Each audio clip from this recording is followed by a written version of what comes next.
أعوذ بالله من الشيطان الرجيم بسم الله الرحمن الرحيم الحمد لله رب العالمين والصلاة والسلام على رسول الأمين وسلم تسليما كثيرا إلى يوم الدين. Falenderojmë Allahun e Madhëm, selam e salavatë për Muhammed Mustafa sallallahu alaihi wasallam. Vazhdojmë inshallah me mësimin e radhës në shpjegimin e librit Stolisja e lexuesit të Kuranit Fisnik. Në mësimin paraprak na fol për kategoritë e njerëzve apo llojet e njerëzve në raport me Kuranin Fisnik. Këtë mësim inshallah do na më fol diçka prej tipareve të Kuranit, me cilat shquhet pra Kurani Fisnik apo efekteve kryesore, ndikimeve kryesore që ka Kurani Fisnik në jetën e secilit njeri. Ajo gjëja kryesore, që kena përmendë edhe tek mësimi i parë, është që Kurani Fisnik i përmirëson edhe i drejt zemrat. Madje i shëron ato edhe i ngjall zemrat e vdekura. Pra Kurani Fisnik ka fuqi me dhënë jetë zemrave dhe kena thënë në radhë të parë kur flitet për zemrat edhe jetën apo përmirësimin e zemrave, shërimin e tyre, është ajo jeta e zemrës, ajo aspekti fizik edhe pse nuk përjashtohet edhe ajo. Për këtë arsye, na jemi të thirrur që me meditu Kuranin Fisnik edhe me përfitu prej mësimeve të tij. Allahu i Madhëm thotë në Kur'an: "Wa laqad yassarna al-Qur'ana lidh-dhikri fahal min mudakkir." Për të vërtetë na e kena bëu Kur'anin të lehtë për me kuptu edhe me kujtu, andaj a ka dikush që merr këshill prej tij. Hasan al-Basriu kur flet për Kuranin Fisnik, Allah më shëroft, pra kur flet për Kuranin Fisnik, thot Kurani ka zbrit që mu vepru në bazë të mësimeve të tij, prandaj thot leximin e Kuranit duhet më shndru në vepra. Pra nuk Kurani Fisnik gjithsesi, pra qysh edhe e dim, edhe inshallah edhe e përmendim edhe në vazhdim, është që me leximin e tij na marrim sevape. Pra e dim hadithin e mirënjohur të pejgamberit sallallahu alaihi wasallam, i cili thotë për secilin shkronjë të Kuranit shpërblehemi 10 fish. Edhe merr shembull Elif Lam Mimit, ku thotë Elif Lam Mim nuk është një shkronjë, po Elif është një shkronjë, Lam është një shkronjë edhe Mim është një shkronjë. Pra ka shpërblim të madh dhe sevap të madh në leximin e Kuranit Fisnik. Vetëm me lexu Kuranin Fisnik ka sevap të madh. Mirpo ajo poenta kryesore, pse është Kurani Fisnik? Edhe pse duhet me u marr me Kuranin Fisnik, nuk është thjesht leximi i tij, aq sa është me shndru leximin e tij në vepra. Edhe kjo është pra ajo tema kryesore e mësimit tonë. Kjo për këtë arsye se Kurani Fisnik, qysh edhe e kena marrë për mësimin e parë, nuk është fjale kujdo, po fjale e Zotit Madhënum, i cili është krijuesi jonë që e din mas miri se çka na bën tamam edhe çush duhet me organizu jetën tonë. Allahu thotë në Kur'an: "Wa ma huwa biqawli shaytanir rajim, fa ayna tadhhabun in huwa illa dhikrun lil alamin." Thotë Kurani Fisnik nuk është ndaj fjalë e djallit madhkum, nuk është fjalë e dreqit, nuk është fjalë e shejtanit. Pra nuk është fjalë e cila ka ndonjë arsye për mua na shkalu. Mirpo, thotë ajo është këshill për botët e ku po doni me shkuju. Ka po doni me jetu këtë jetë në këtë botë që Allah i Madhënum e ka kriju për njerëzit, e ka sistemu, pa e marrë mësimin nga Kurani Fisnik qysh me jetu dhe qysh me organizu jetën në përgjithësi. E Ibn Abasi, Allah qofti kënaqur me të, duke tregu për tiparet e Kuranit apo natyrën e Kuranit, për mbajtjeve të kuptimeve të Kuranit, pra natyrën e kuptimeve të Kuranit apo të përmbajtjes së tij, thotë Kurani Fisnik ndahet në 4 kategori kryesore. Thotë pjesa e parë është ajo që e kupton secili që e kupton gjuhën arabe.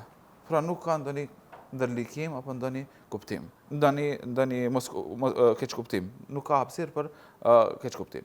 E dyta kuptohet me shpjegimet e lehta. Pra, ka një pjesë e Kuranit, e cila ka nevojë me dhënë vetëm shpjegime shumë të lehta, pra edhe e kupton. E kupton kontekstin për çka është për qëllim në atë pjesë. Pjesa e tretë e Kuranit është ajo që e kupton vetëm dietarët. Pra ka nevojë për studim edhe analizë të.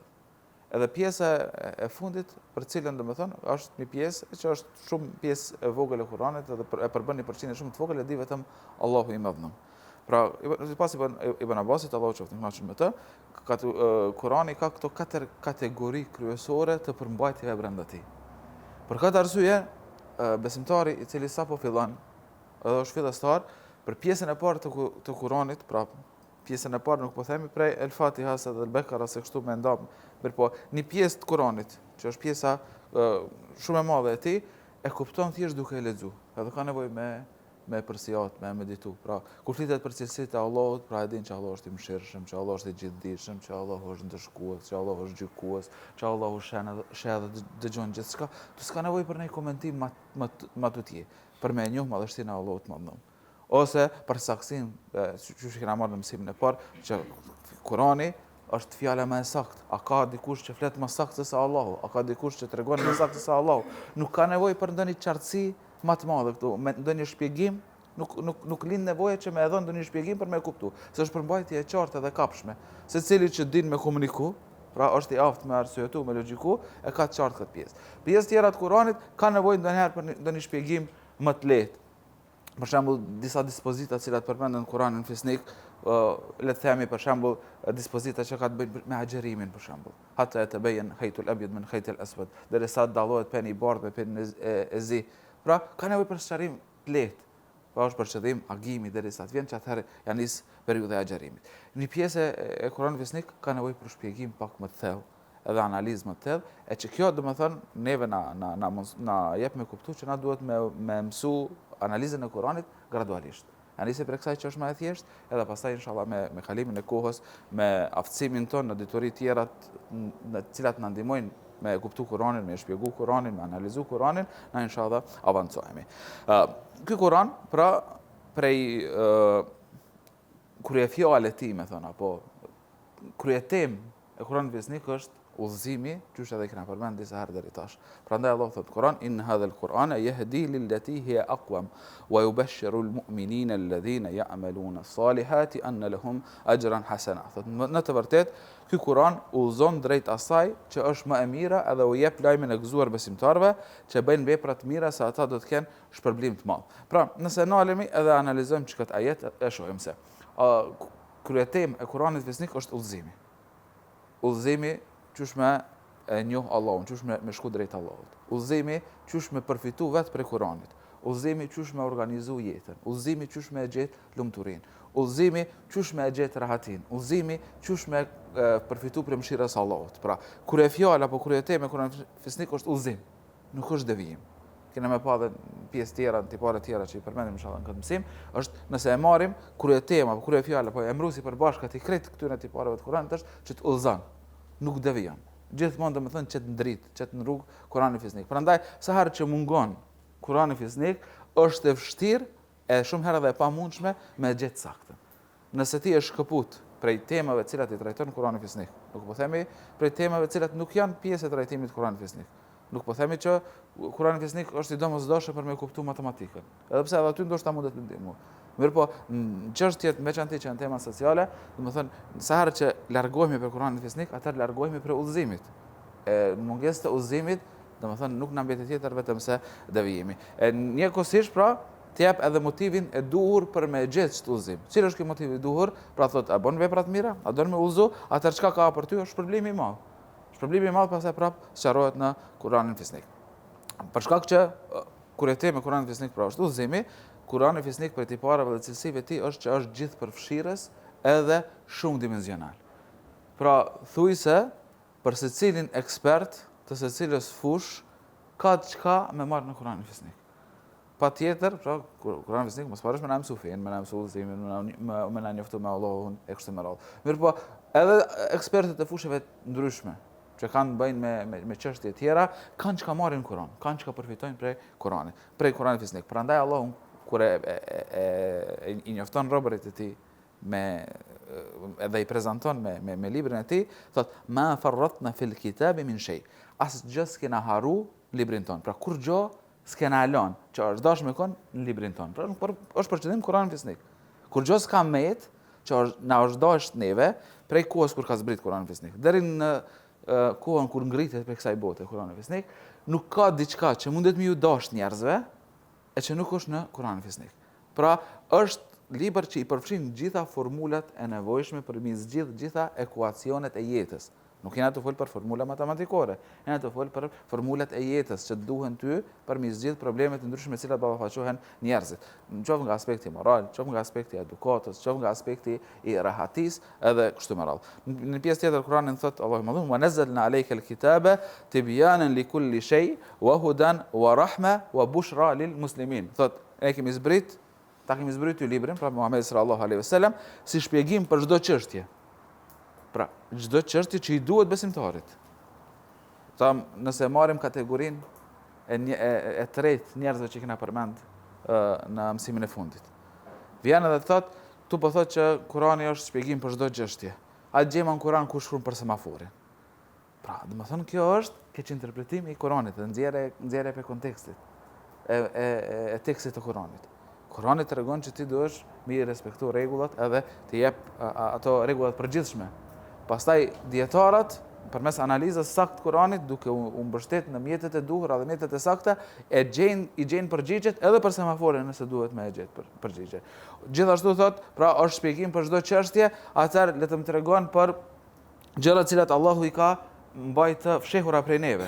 Kur ka me ndodhur dita e saktë e Kiametit. Pra, cila është data kur mbaron kjo botë? Apo thot që Kurani është shpjegim për çdo çështje, le të më tregon ditën e saktë kur ka me ndodhur Kiameti.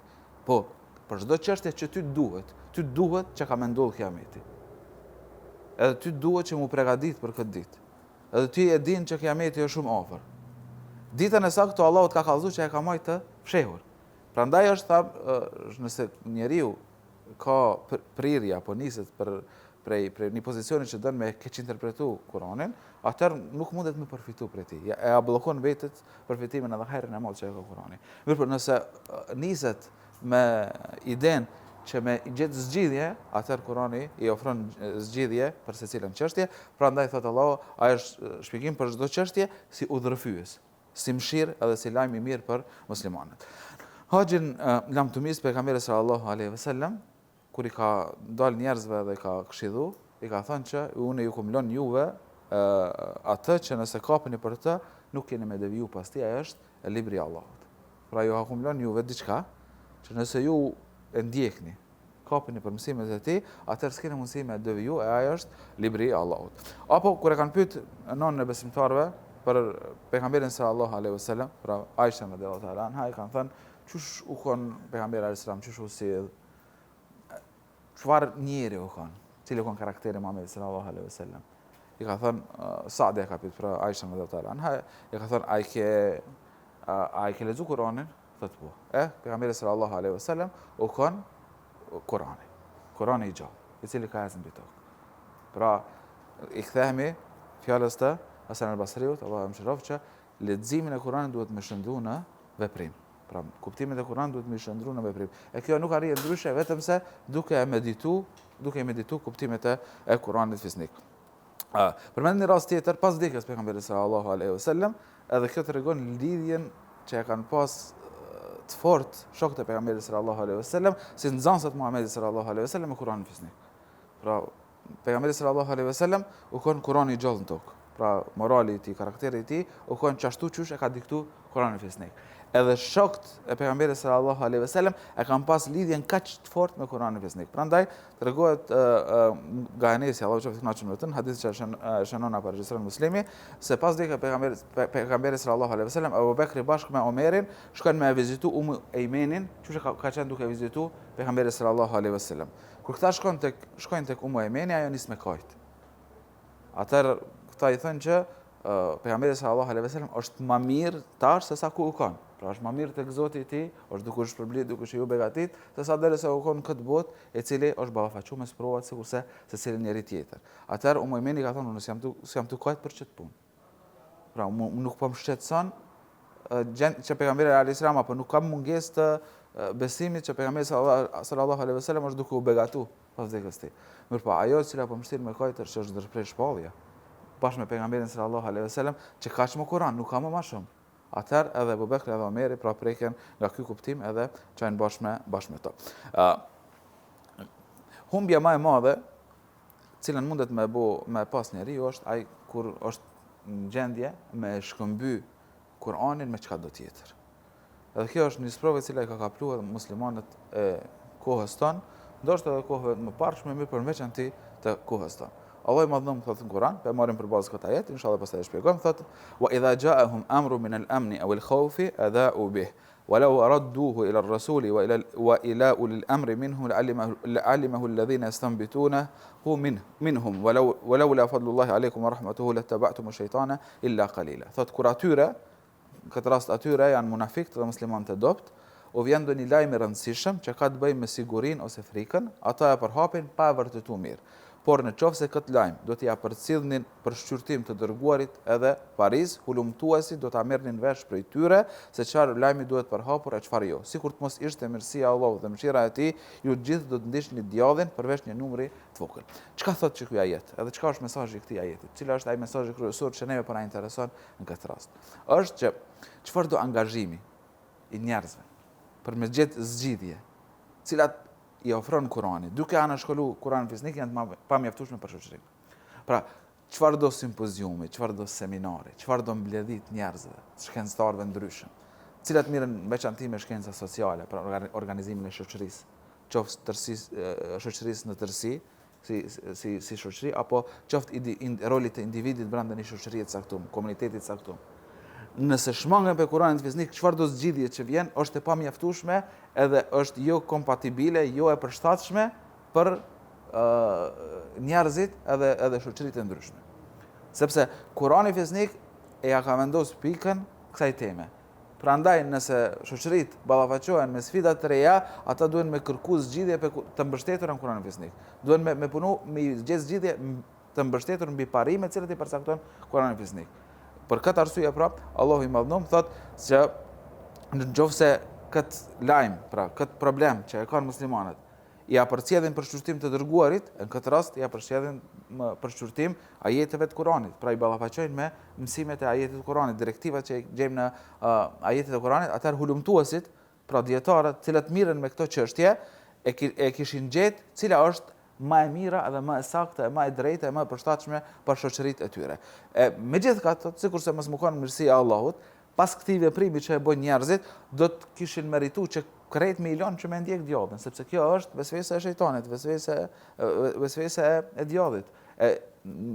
Sikur mos ishte mirësia e Allahut edhe mëshira e Allahut për njerëzit, duke qenë që ata veprojnë kështu i kishin me ndjek djallin, mirëpo Allah i Madhum me mëshirën e tij, domethënë e lejon që me ecë në këtë rrugë, vetë se një grup i vogël dhe pjesa tjetër, domethënë i tërheq drejt mësimeve të Kuranit. Kurani fton në bindje të plotë ndaj Allahut edhe pastaj edhe ndaj profetit të tij. Thot Allahu më në Kur'an: "Ya ayyuhalladhina amanu atii'u Allaha wa atii'u ar-rasula wa ulil amri minkum, fa in tanaza'tum fi shay'in farudduhu ila Allahi war-rasuli in kuntum tu'minuna billahi wal yawmil akhir, dhalika khayru wa ahsanu ta'wila." Thot o besimtar, bindjeni Allahut, bindjeni të dërguarit dhe atyre që drejtojnë punën tuaja. Nëse nuk pajtoheni në ndonjë gjë, drejtoheni Allahut dhe të dërguarit nëse besoni Allahun dhe ditën e Kiametit. Kjo është më e mira për ju dhe shpjegimi më i bukur. Pra, modeli jon i ballafaqimit me problemet e ndryshme duhet të mëkon modelin cilin e gjejmë në Kur'anin fisnik, e cilin pastaj pejgamberi sallallahu alaihi wasallam e ka demonstruar praktikisht. Pra shumë herë na ballafaqohemi me probleme të cilat nuk janë kënë në kohën e pejgamberit sallallahu alaihi wasallam. Po mënyrën çysh mu ballafaqu me këto probleme e kanë atë pejgamberi sallallahu alaihi wasallam, e që është bazuar në Kur'anin fisnik. Pra e morën fjalën e Aishës radhiyallahu ta'ala anha, e cila thotë që karakteri i Muhamedit sallallahu alaihi wasallam apo Muhamedi sallallahu alaihi wasallam u kon Kur'ani i gjallë. Pra u kon vetë Kur'ani. Atëherë problemet me të cilat ballafaqohemi sot, nëse i marrim për model çush është ballafaqur me to pejgamberi sallallahu alaihi wasallam, i bën që duhen mu bazuar në parimet e Kuranit fisnik. Për këtë arsye, nuk duhemi me thonë që nëse ka ndodhur një problem i ri, me na ka paniku si shoqëri, si komunitet.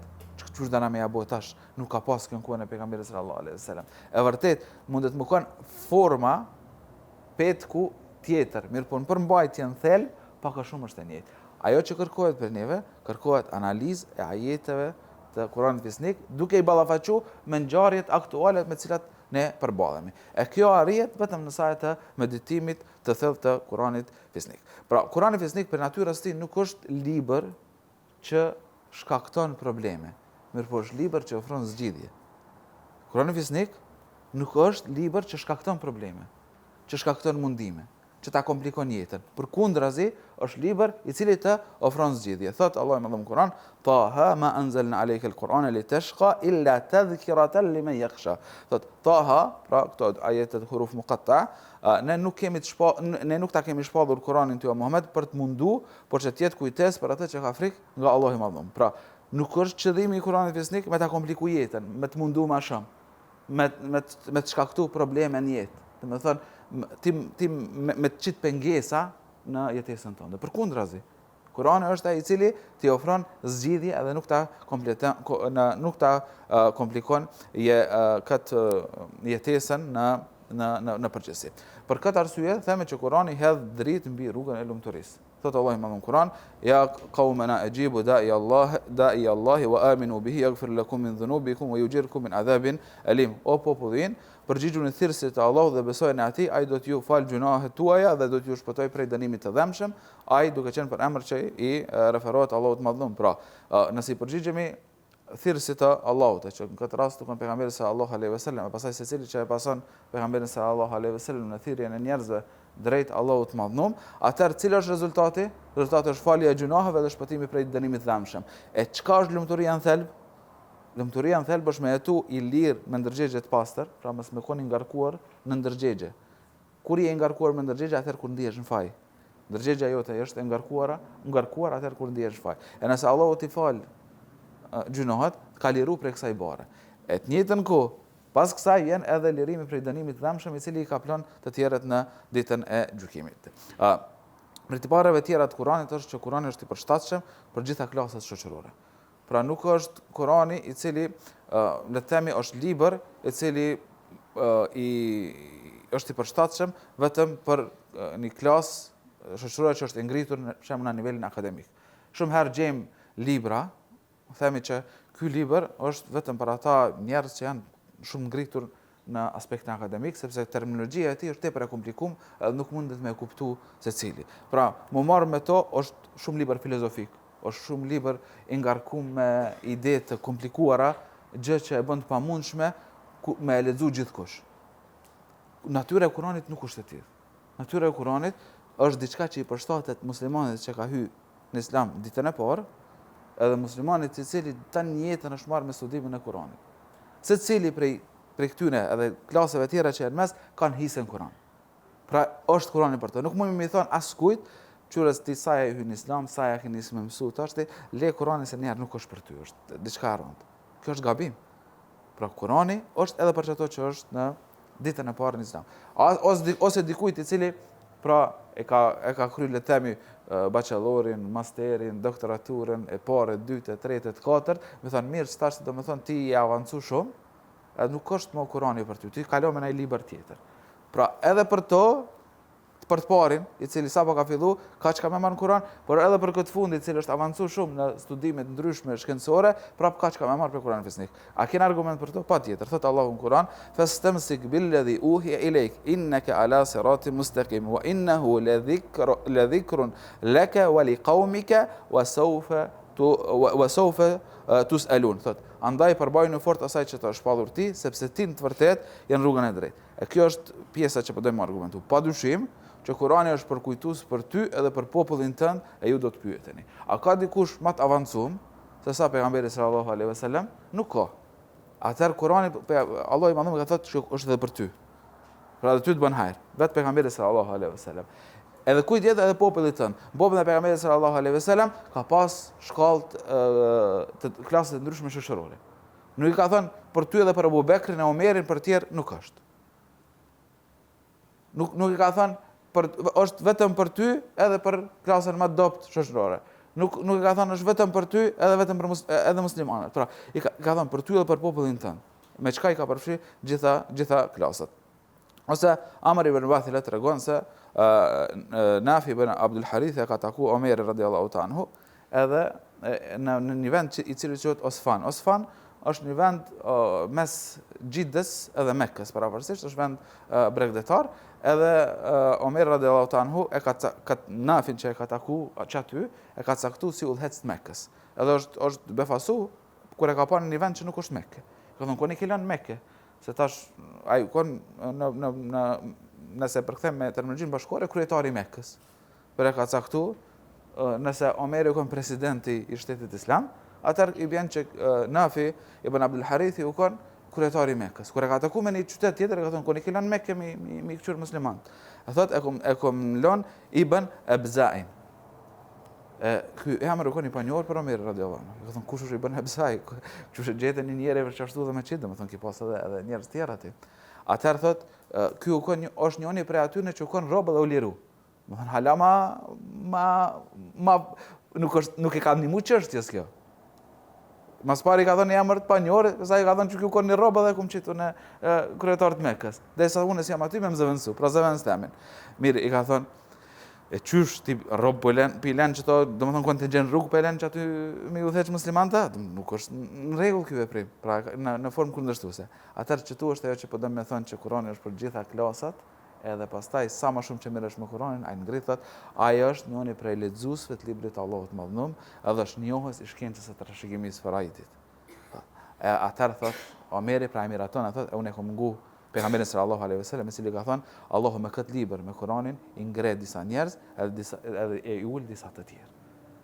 Para mendoni pra arab i panjohur totalisht e ka miratu Omer radiallahu anhu si kryetar të muslimanëve të Mekës, ku është qabja, vetëm se o shkon për njerëzve që u marrë me Kuranin fisnik, e kjo do të më na dhënë neve që secila klasë, pra duke përfshirë edhe robët, edhe këtë do tjetër, më të madhe apo më të vogël, është që meriton me u marrë me Kuranin fisnik. Për këtë arsye, kush e mediton Kuranin fisnik, përfundon duke e madhnu Allahun e madhnuar. E kush e madhnon Allahun e madhnuar, Allahu i madhnuar e bën atë për robëve të dashur. Kur e bën Allahu për robëve të dashur, atëherë i jep pozitë me të cilat i dallon prej të tjerëve. Qoftë kjo pozitë e cila mundet më konë në sytë e njerëzve, apo pozitë e cila mundet mos më konë në sytë e njerëzve, po e ka pozitë madhe tek Allahu i madhnuar.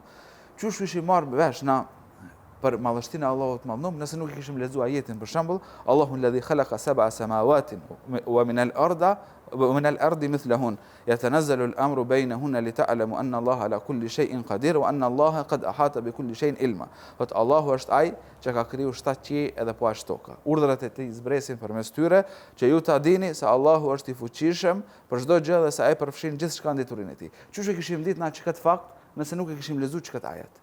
Qysh e kishim ditë që vetë Allahu i madhnuar i ka kriju 7 qiell edhe kaq toka. Edhe që urdhrat e tij zbresin këto qiell edhe vinë në tokë. Ose fa'lam annahu la ilaha illa Allah wastaghfir li dhanbik wal mu'minina wal mu'minat wallahu ya'lamu mutaqallabakum wa mathwaakum. Pra dija se nuk ka zot tjetër të vërtet përveç Allahut, kërko falje për gjunohen tënde dhe për besimtarët dhe besimtarët, thot edhe dijeni se Allahu e di sjelljen çush silleni ju edhe ku qëndroni. Pra i di edhe lëvizjet e juaja, edhe momentet kur nuk lëvizni. Çuçi kishim ditë na nëse nuk e lexojmë çat ajet. Ose ajetin tjetër ku Allahu thot: "Wa ma qadarullaha haqqa qadrihi wal ardu jami'an qabdatuhu yawm al-qiyamah was samawati matwiyatun bi yamini subhanahu wa ta'ala ama yushrikun." Thot ata nuk e kanë vlerësuar siç duhet fuqinë e Allahut. Ditën e Kiametit e tërë toka do të jetë në ngrushtin e Allahut, ndërsa qiejt do të mbështidhen nën të djathtën e tij. Qoftë i lavdëruar ai dhe i lartësuar mbi idhujt që ja shoqërojnë atij në adhurim. Qysh e kishim ditë pra sa është i madh Allahu i madhnuar, madhështinë e Allahut të madhnuar, nëse nuk kishim lexuar çka pjesë të Allahut, çka pjesë të Kuranit fisnik. Ku toka e qiejt domethënë janë në proporcion me madhësinë e Allahut janë kurrë hiç. Toka, domethënë toka që për me shku për një vend tjetër, për na duhet në një ditë, 2, 3, me udhëtu ndonjëherë. Edhe më shumë. Për mi përshkru vetëm kilometra. Ose sa na duhet për më ngrit në qiell, në shtresat e ndryshme të e krejt qiejt, e tokat, e planetet, kur gjos janë në raport me madhësinë edhe madhështinë e Allahut të Madhnuar. Prandaj, nuk ka mundësi dikush që me lexu Kuranin fisnik, me meditu Kuranin fisnik, me madh për udhërrëfyes, pra që them kur e fjale e Kuranit fisnik apo emrusi përbashkët i ketë parave tjera të Kuranit fisnik është udhëzimi, e pastaj në zemrën e tij mos me madhru Allahun. Ai që arrin, domethënë me rujt madhështinë edhe madhërimin e Allahut në zemrën e tij, ai nuk ka mundësi pastaj urdhat e Allahut mi shkel.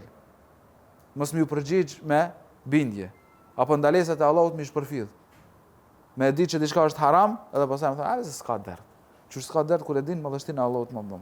Kur zemra jote e madhron Allahun e Madhnuar. Kjo është mësimi për sot, inshallah, vazhdojmë me mësimin tjetër në orën tjetër. Sallallahu ala Muhammedin wa ala ali Muhammed walhamdulillahi rabbil alamin.